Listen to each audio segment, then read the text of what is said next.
Bonjour, aujourd'hui j'aimerais vous parler des Étrusques en Gaule.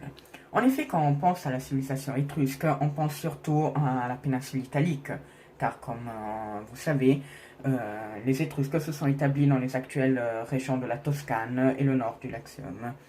Mais en réalité, ce n'étaient pas les seuls territoires.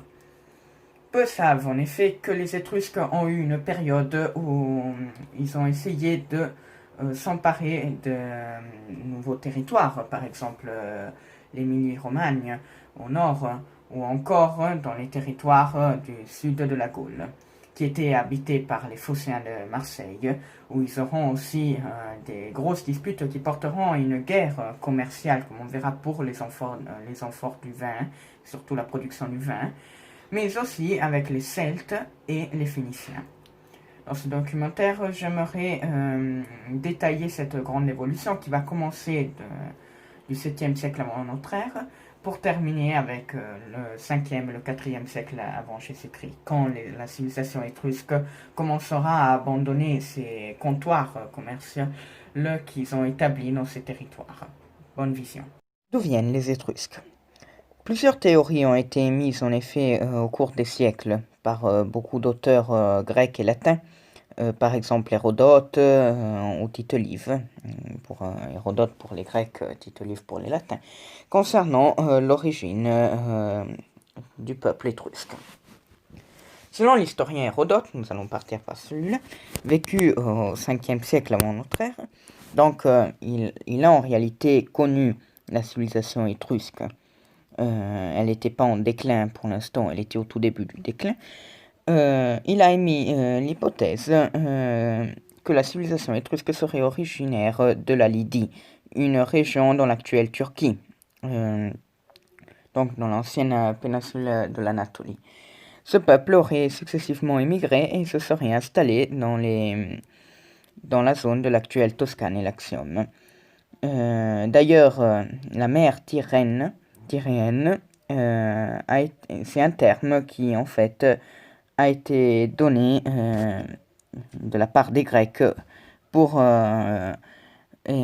indiquer que la mer était d'origine étrusque. En effet, le terme étrusque n'existait pas pour l'époque grecque, on les appelait les Tyrrhéens. Et selon Dionys d'Halicarnasse, vécu à la fin du 1er siècle avant Jésus-Christ, les Étrusques seraient un peuple d'origine autochtone. Et pour l'instant, c'est la théorie qui a été la plus approuvée par les historiens. Et sinon, il y a une autre théorie, c'est-à-dire celle de Tite-Live, qui indiquerait que les Étrusques seraient originaires du nord de l'Italie. En suivant la théorie de Dionys d'Halicarnasse, les historiens sont d'accord que les Étrusques, ou pour le moins au jour actuellement, que les Étrusques seraient donc autochtones et originaires du territoire, mais avec la particularité d'être descendants d'une autre civilisation, c'est-à-dire la civilisation des Villanoviens. Qui étaient les Villanoviens? Le peuple villanovien dans les territoires s'étendait principalement dans la zone de la Toscane, du nord du Latium et aussi dans les territoires de l'Émilie-Romagne et quelques petites pointes même en compagnie. La civilisation villanovienne naît probablement aux alentours du XIIe siècle avant Jésus-Christ. Nous savons qu'elle est autochtone, là il n'y a pas d'autre théorie sur leur origine. Et nous savons que cette civilisation rejoint sa maximum expansion aux alentours du 9e, 8e siècle avant Jésus-Christ, avant de disparaître vers la fin du 8e siècle avant notre ère. Le peuple villanovien était un peuple qui vivait principalement d'agriculture, de chasse, mais aussi en partie de guerre. Pourquoi? Le peuple villanovien était un peuple guerrier, principalement. Nous avons trouvé dans leurs tombes qui étaient incinération, ils étaient en effet incinérés sur des vases, à l'intérieur des vases, dans des vases, même une pratique que nous trouvons même aussi en France, dans les tombes à incinération celtiques, dont certaines celtiques ou sinon de l'âge du bronze. Et en attendant, la culture villanovienne vivait, le peuple villanovien vivait dans des habitations relativement modestes, faites en bois, des cabanes, et décorées à l'extérieur avec des peintures. À la fin du peuple villanovien se serait formée la civilisation étrusque. Voici une image qui regarde la reconstitution d'une armure d'un guerrier villanovien. Comme vous voyez, elles étaient assez simples, elles étaient en bronze. Et le casque, on le retrouve certaines fois comme couvercle des tombes à incinération. Donc, les Étrusques seraient les successeurs des Villanoviens à partir du début du 7e siècle avant Jésus-Christ. La période étrusque peut se séparer en plusieurs phases. La première phase, dite orientalisante, qui va grosso modo, ce sont pas des calculs et des données précises, va de 680 avant Jésus-Christ jusqu'à 580 avant Jésus-Christ, donc couvrir un siècle. C'est là que les Étrusques vont se développer beaucoup. Suivi par la civilisation, la période archaïque qui va de 580 avant Jésus-Christ jusqu'à arriver 480-450 avant Jésus-Christ, pour arriver à celle classique qui arrive jusqu'à la période d'Alexandre le Grand, et ensuite commence celle hellénistique, qui est la dernière phase de la période étrusque, jusqu'à quand ils seront annexés définitivement par Rome. Et donc là, on se concentrera surtout sur la période orientalisante, celle archaïque et celle classique. Donc, la période orientalisante donne l'origine et la naissance du peuple étrusque. Nous savons que le terme vient du fait que les Étrusques utilisent beaucoup et copient beaucoup des peuples de l'Orient, si nous pouvons dire comme ça. Les Puniques, les Carthaginois, qui étaient en Nord-Afrique, qui sont des Phéniciens en réalité, qui sont partis de la côte de la Phénicie, l'actuel Liban, à partir du Xe siècle avant Jésus-Christ, pour coloniser cette partie de la Méditerranée. Mais non seulement, ils prennent aussi inspiration des Grecs. En effet, les vases à peinture vont arriver beaucoup plus tard. Mais tout ce qui concerne des techniques de combat, par exemple le guerrier étrusque, qui était appelé aussi hoplite, était similaire de celui grec. Et même une partie de leur alphabet, car en effet l'alphabet étrusque a beaucoup de lettres qui ressemblent à celui grec.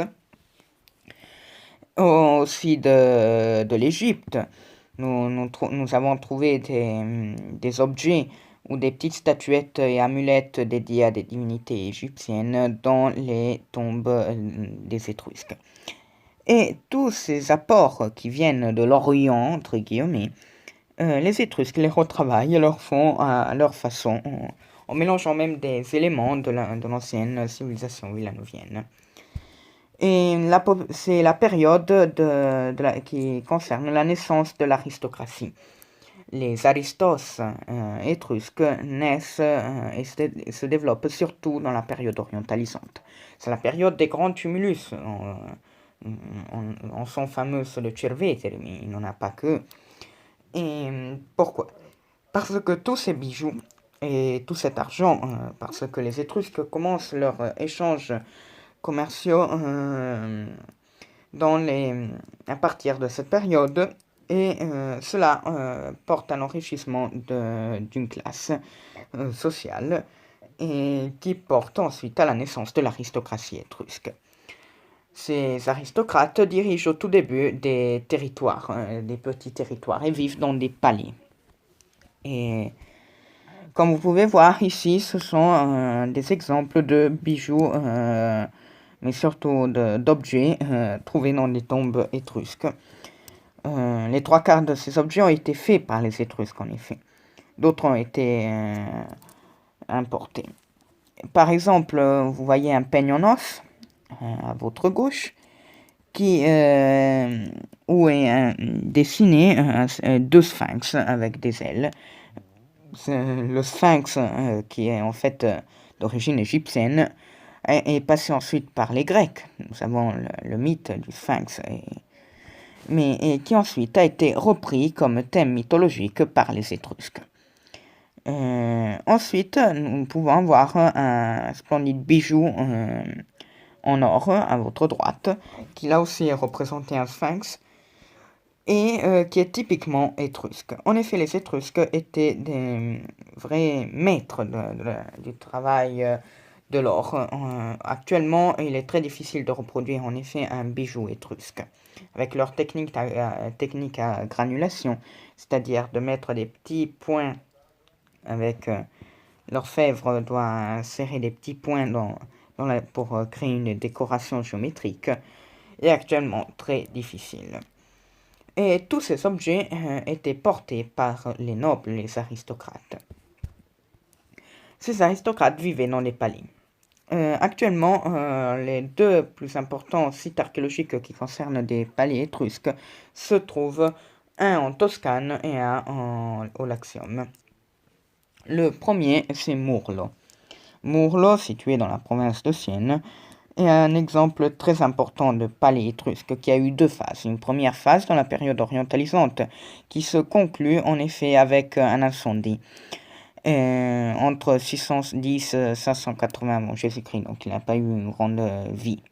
La deuxième phase, qui est celle archaïque, se conclut avec un abandon. Là aussi, il reste un mystère car nous n'avons pas trouvé des preuves écrites, mais dû probablement à une attaque de la cité-État proche, Chiusi. Le deuxième exemple, c'est le cas d'Aquaros.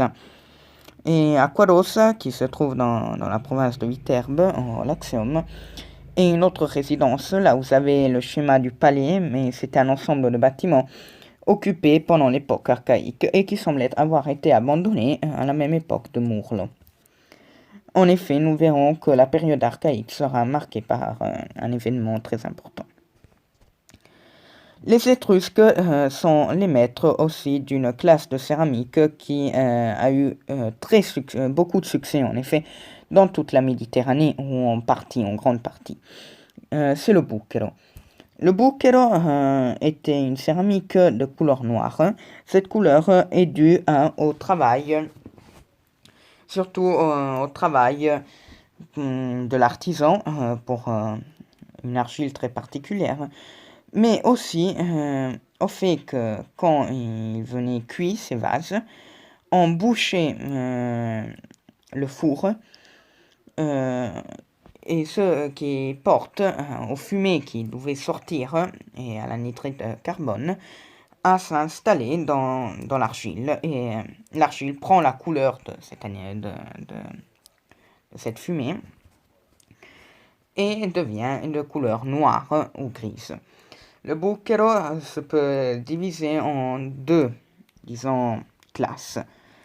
Le bucchero leggero, le bucchero léger, qui était fait avec des parois très fines et qu'il était d'une couleur splendide, comme celui de cette image que j'ai voulu insérer, qui se développe pendant l'époque orientalisante, tandis que le bucchero pesante, le bucchero lourd, qui est caractérisé par une couleur grise, certaines fois même orange, pour vous dire, et par un ajout de petits appliques, de petites décorations, qui est une classe un peu moins raffinée, nous pouvons dire, qui s'est développée à partir de l'époque archaïque, jusqu'à quand, à la fin du VIe siècle, il disparaît, 6e, début 5e. Le bucchero sera exporté dans quasiment toute la Méditerranée, en particulier dans la Méditerranée occidentale. Et la période orientalisante se caractérise avec la fondation même des premières cités. Encore, il y a fallu, par exemple, Veio, Vulci, Tarquinia, Cerveteri, ce sont les premières cités. Et portera même à la naissance d'une union, une confédération de 12 cités étrusques, la Dodécapole, qui étaient réunies annuellement dans un temple, le Fanum Voltumne, qui est situé aux alentours d'Orvieto, elle aussi une de ces 12 cités-États. Et qu'est-ce qui comporte la fondation de la civilisation, mais surtout la fondation de cités et États qui n'étaient pas unis. Attention, le peuple étrusque ne sera jamais uni. C'était plus ou moins comme les Grecs, mais ils étaient alliés en effet, pas toujours, mais ils ont été alliés certaines fois, et se réunissaient dans cette confédération. Le tout porté au vouloir en effet expandre son territoire. Les Étrusques ne sont jamais restés aux alentours de la Toscane et le Latium. Nous sommes au début du VIe siècle. Vers la fin de l'orientalisation, les cités-États se sont formées. La Méditerranée était séparée, celle occidentale dans ce cas-là, était séparée en 3 zones d'influence. La première, c'est celle phénicienne. Les Phéniciens avaient une petite partie, en réalité ils en avaient une grosse au tout début de la Sicile, pour après se rétrécir dans une petite pointe, comme des colonies comme Marsala par exemple, dans la zone de la Sicile. Et ensuite ils avaient, outre que l'Afrique du Nord, dont je vous ai déjà parlé, ils avaient la Sardaigne et les îles telles les îles espagnoles, et ensuite ils avaient une petite partie, là on ne voit pas dans la carte, de l'Espagne du Sud. Les Phéniciens tenaient des très bons commerces avec les Étrusques, ils seront plusieurs fois alliés, surtout au tout début. Ensuite les choses vont changer.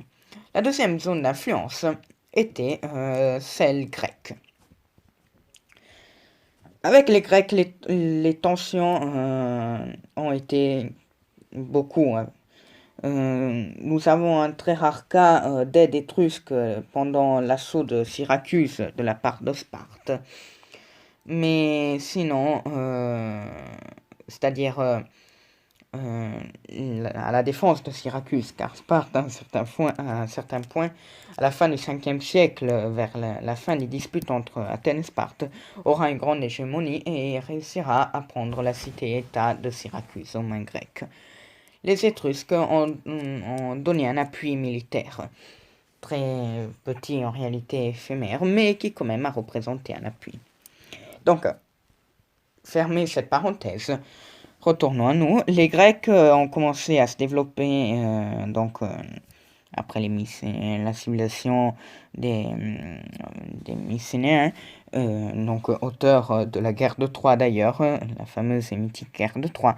Et ensuite, après la période dite du Moyen-Âge obscur grec, le Moyen-Âge grec qui durera de la chute de Mycène et de cette civilisation à partir du Xe siècle avant Jésus-Christ, jusqu'au 7e, 6e siècle avant Jésus-Christ, cette période obscure, disons comme ça, qui se développe entre la période géométrique, disons comme ça, caractérisée par des vases à décoration géométrique, et par une première période archaïque, les Grecs commencent à se développer, à étendre leur territoire.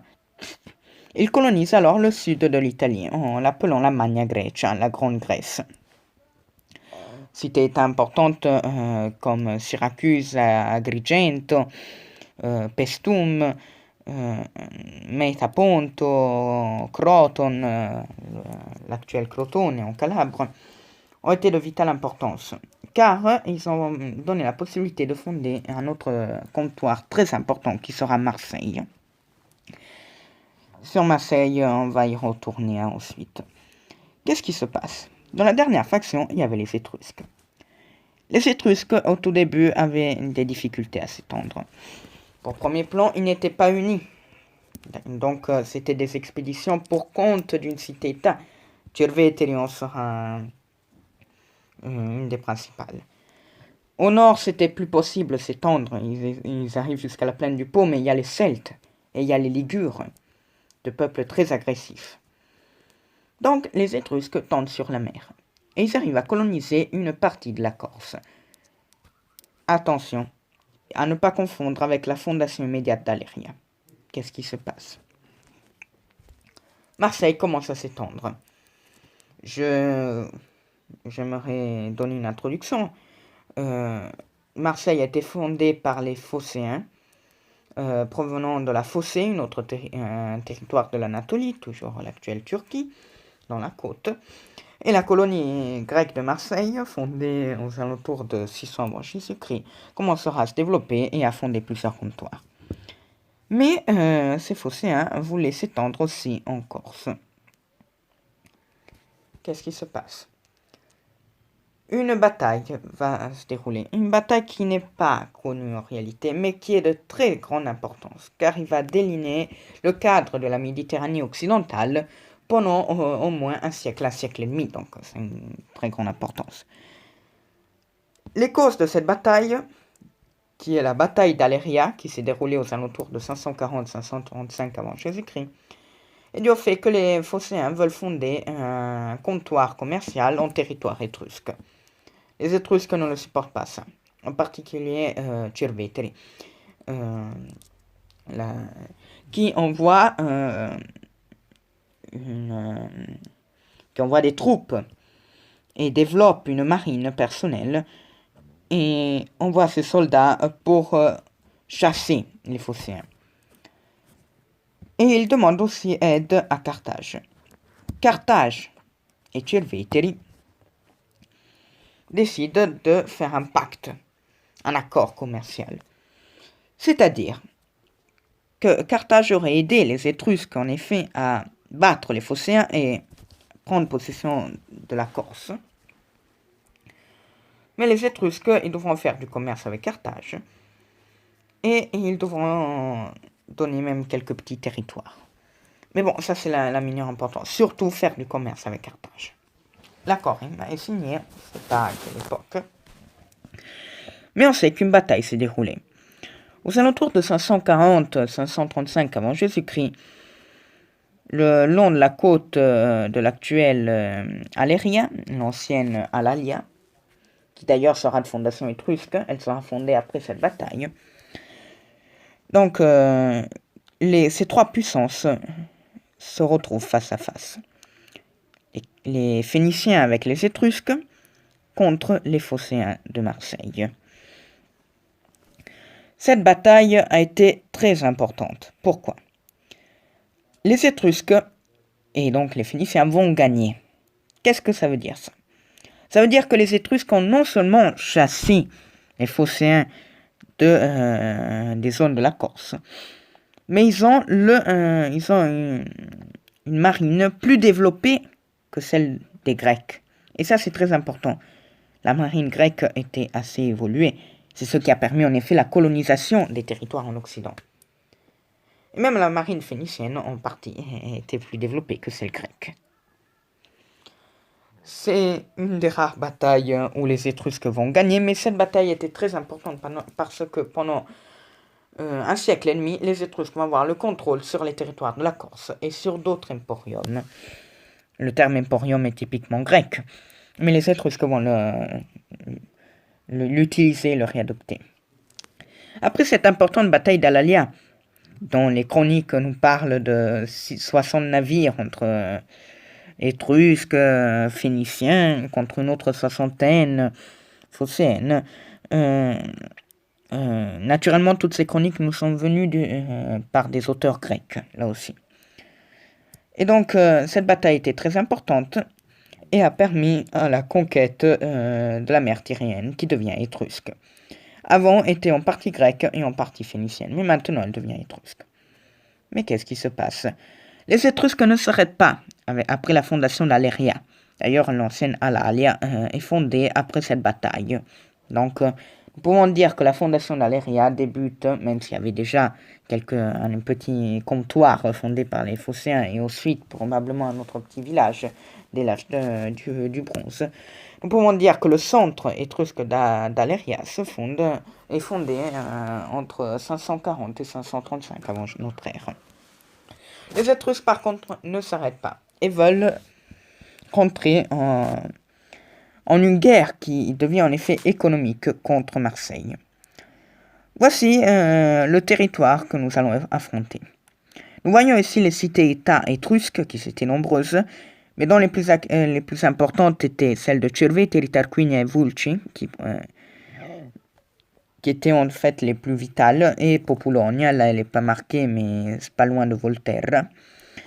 Ces cités rentrent en guerre commerciale contre Marseille et ses comptoirs. Qui étaient ses principaux comptoirs?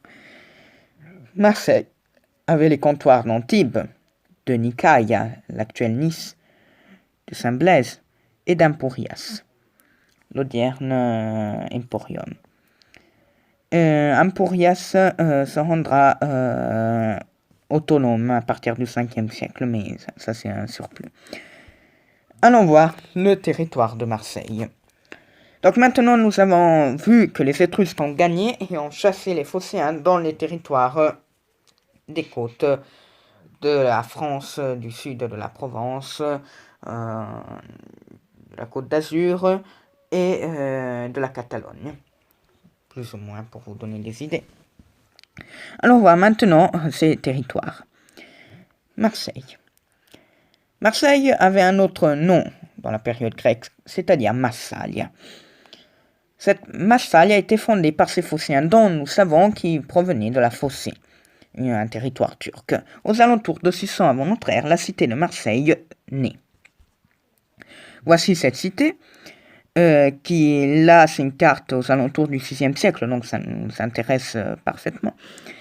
La cité avait un port très important, c'est d'ailleurs un des principaux ports, même actuellement, dans tout le bassin de la Méditerranée, et même à l'époque, avait des temples, avait un théâtre, avait une agora, avait même des remparts très solides.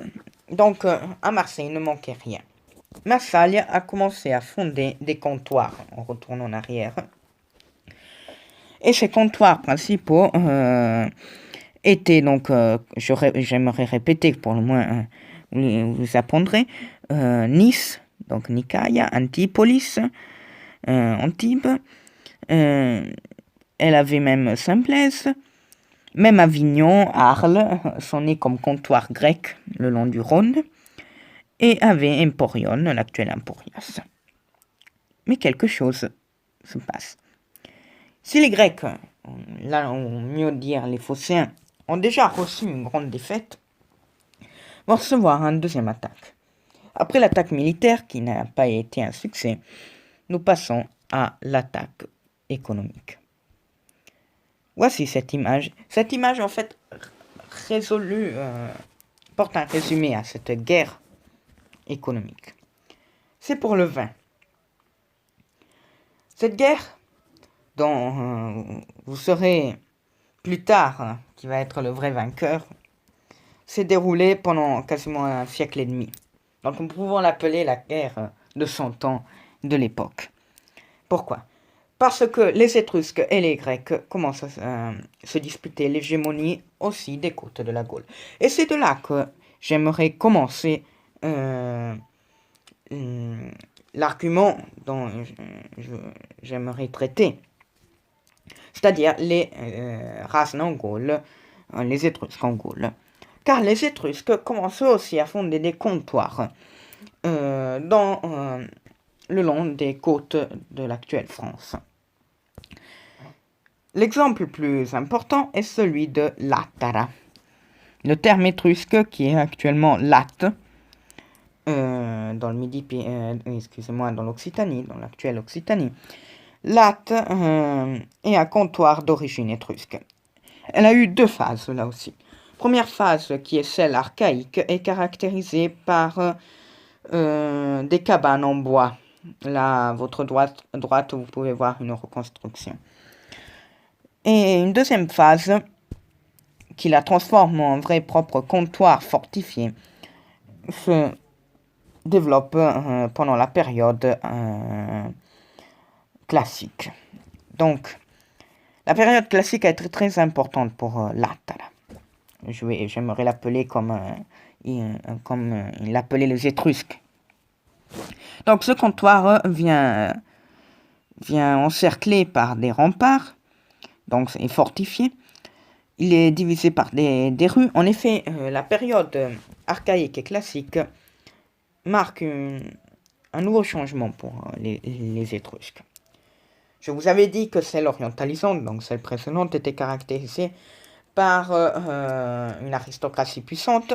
Celle archaïque montre déjà un déclin de l'aristocratie. Parce que nous allons à une naissance d'une civilisation urbaine. Les villes, que nous pouvons aussi appeler les cités-états étrusques, car en fait elles étaient du même style, ont une acropole où il y a des temples, ont des rues pavées, pour la majeure partie, ont des remparts, ont des habitations avec des fondations en pierre, en bois, mais bon, non, sont plus en bois. Nous avons un quadrillage urbain et nous avons d'autres monuments, d'autres sanctuaires. Donc, la période archaïque, mais surtout celle classique, marque la maximum expansion d'une cité-état étrusque.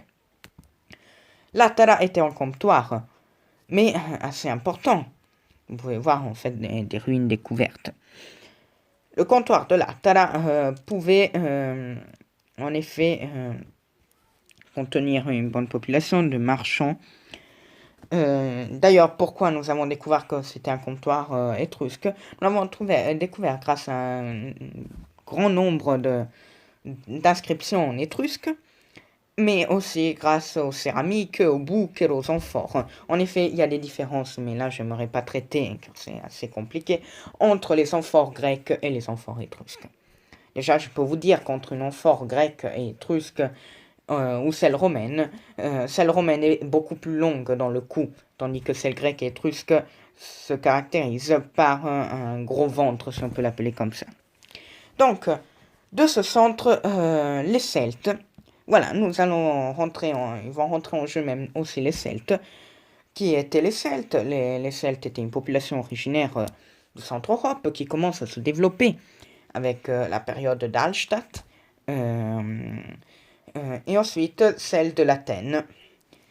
Ces deux périodes, Hallstatt c'est la période de l'âge du bronze et l'Athènes c'est celui de l'âge du fer, ont été les deux périodes principales de l'histoire celtique.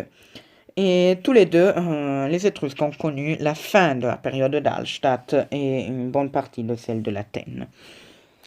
Donc dès la période d'Hallstatt, où remonte déjà la première phase de l'Atara, les Étrusques pouvaient pratiquer du commerce avec les Celtes.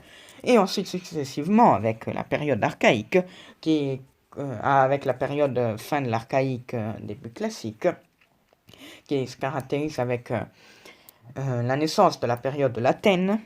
Ces deux termes viennent de deux lacs, de deux zones, Hallstatt en Autriche et l'Athènes en Suisse, pour vous dire une autre chose. Donc, fermez cette parenthèse, les Celtes commencent à se développer. Ils commencent à conquérir une bonne partie de l'Europe centrale et aussi de la Gaule. Le terme celte vient du grec keltoi, d'accord? Tandis que les Romains l'appelaient sous le terme de gaulois, gallicum, ou galli. Et donc, l'Atara est un exemple, mais il en a beaucoup plus. Au moins une dizaine de comptoirs ont été développés dans les zones du sud de la France. Actuellement, le site de l'Atara est visible et visitable. Qu'est-ce qui comporte ceci? Les Étrusques ont en fait colonisé une bonne partie des territoires. Et voici un ensemble de l'Europe celtique. Et vous pouvez voir les territoires en marron. J'aimerais voir, attendez. Oui, on a un territoire un peu marron, là où il y a marqué étrusque, les territoires étrusques. Il n'y a pas marqué, mais les Étrusques avaient aussi les comptoirs en Gaule, dans le sud de la Gaule. Grâce à ce commerce qui était effectué entre Celtes et Étrusques, les Celtes commencent à acheter le vin. Ce qui énerve beaucoup les Phocéens, car au tout début étaient les Grecs à exporter le vin aux Celtes. C'est d'ailleurs de là qu'est naît la culture de la vigne en Gaule et en France. Et grâce aux Étrusques et aux Grecs, donc nous pouvons dire que les Celtes vont apprendre la pratique de la viticulture. Et cette guerre entre ces deux factions va durer longtemps, donc un siècle et demi, mais à un certain point va être en faveur des Grecs. Donc, après toute cette grande guerre, ces comptoirs dont je vous ai fait l'exemple de l'Attara, qui est probablement le plus important, même avec une victoire navale et tout ça, les Étrusques commencent à décliner. Mais, encore au 5e siècle avant notre ère, les Étrusques continuent à exporter des produits auprès des Celtes. Par exemple, c'est le bronze qui a le grand succès. Les oinokoe, c'est-à-dire les vases pour contenir le vin, utilisés dans le banquet, viennent exporter en Gaule, et ça a un énorme succès. Cette production naît à Vulci, donc une cité dans l'actuel Latium. Et ce grand succès, en effet, qui a intéressé ces produits qui étaient très raffinés en bonne partie, a été documenté aussi par la découverte dans les tombes celtiques des grands princes. Même à Vix, ou la Dame de Lavaux, ont été trouvés des oinokoe ou d'autres bassinelles et petits bassins en bronze d'origine étrusque. Et documente que l'aristocratie celtique aimait ces produits étrusques, toujours liés au vin. Attention, si pendant toute la période archaïque ont été les amphores les principaux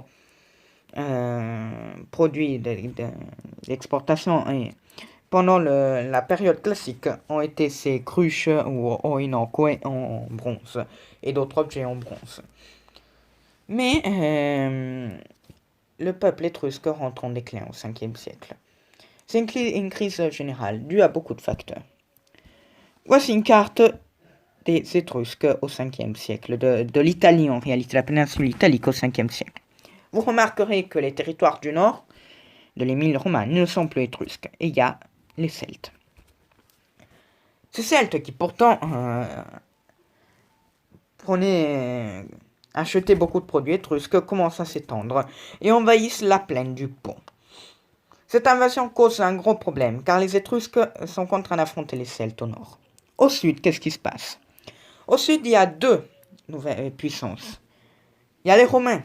Rome, fondée pourtant par les Étrusques, en effet, par les Latins au tout début, d'accord, selon la légende, mais qui a été gouvernée par des rois étrusques qui ont porté à la naissance d'une cité qui va devenir en effet capitale d'un immense empire, commence à s'étendre à partir de son indépendance, c'est-à-dire en 509 avant Jésus-Christ, avec la fin de la tyrannie de Tarquin le Superbe. Tarquin le Superbe qui était d'ailleurs un roi étrusque. Avec l'instauration de la Respublica Romanorum, Rome commence à s'étendre et commence à prendre plusieurs territoires. Au sud débutera une grande guerre entre Veille, l'actuel Veio si vous préférez, à 17 km au nord de Rome, et la cité de Rome, qui va durer pendant longtemps. Ce qui cause des problèmes pour les Étrusques au sud. Ce ne sont pas les seuls problèmes. En Campanie, territoire étrusque, car il faut dire Pompéi, qui est un site archéologique renommé à cause de l'éruption du volcan Vésuve en 79 après notre ère, qui a causé qui a apporté à une bonne conservation des sites, a une origine étrusque. Ils ont trouvé les archéologues un temple en style grec avec des colonnes doriques qui est d'ailleurs actuellement visible non loin du théâtre et de l'Odéon. Et ils ont trouvé aussi des petits sanctuaires religieux et des dépôts de céramique. Donc, pour vous dire que la compagnie était étrusque, même Cume, Capoue. Donc, ces territoires sont menacés par les Samnites.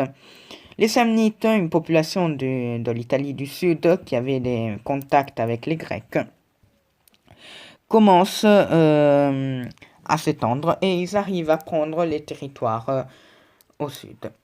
La défaite de Cumain en 474 avant Jésus-Christ portera à l'abandon de la compagnie de la part des Étrusques. Cette défaite navale causée par une partie par les Carthaginois, une partie par les Samnites, une partie par les Grecs.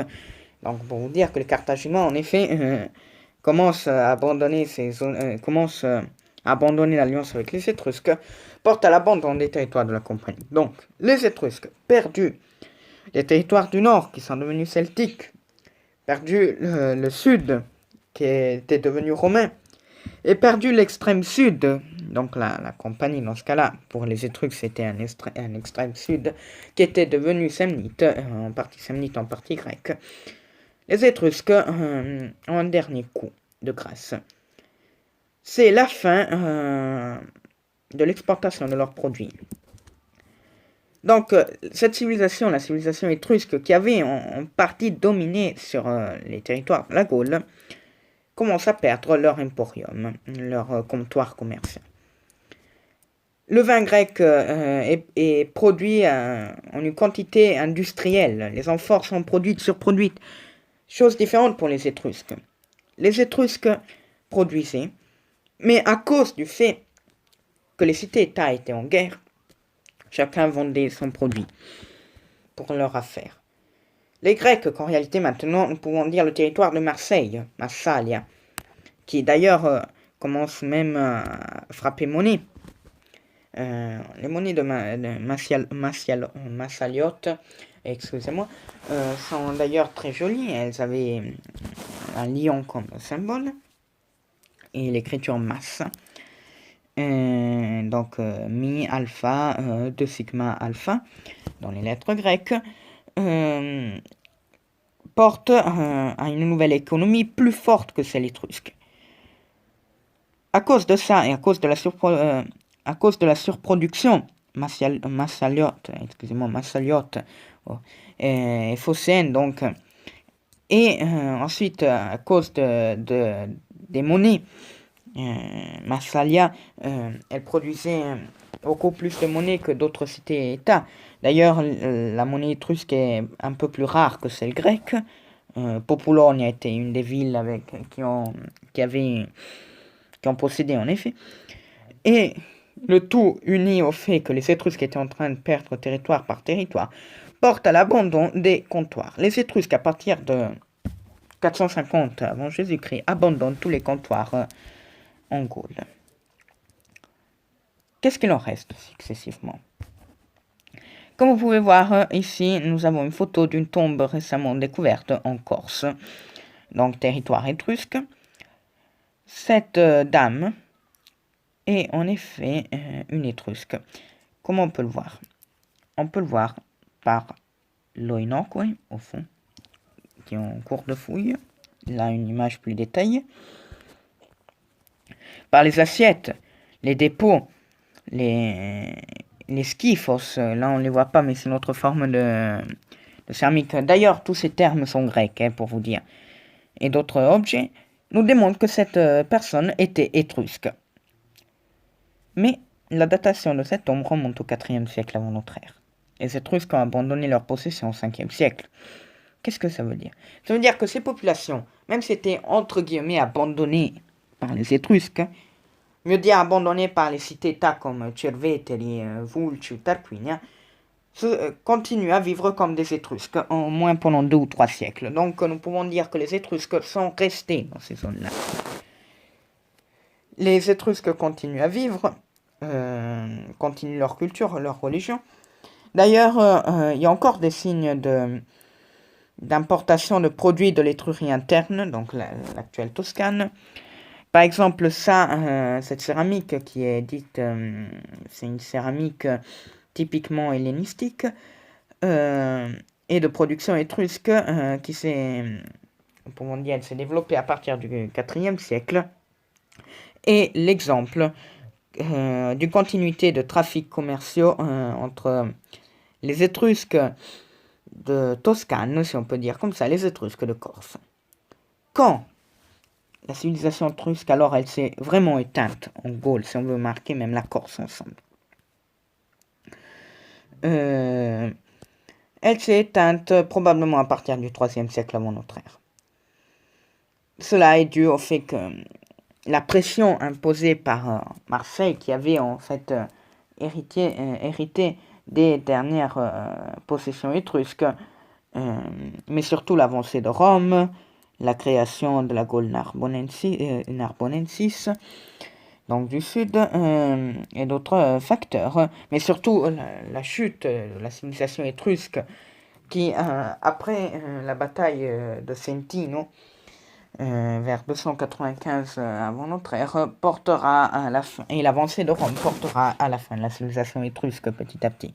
Donc nous sommes dans la période hellénistique, fin classique hellénistique, début hellénistique, et les Étrusques commencent à disparaître. Là je parle non plus des Étrusques en tant que cité-État prête à coloniser. Là, je parle comme ethnie, si on peut dire comme ça, j'espère.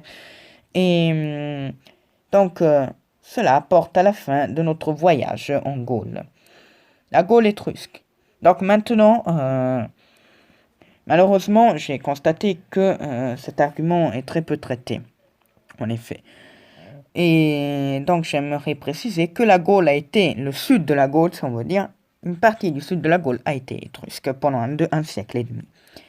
J'espère que cet argument vous a plu et je vous remercie de m'avoir écouté. Au revoir.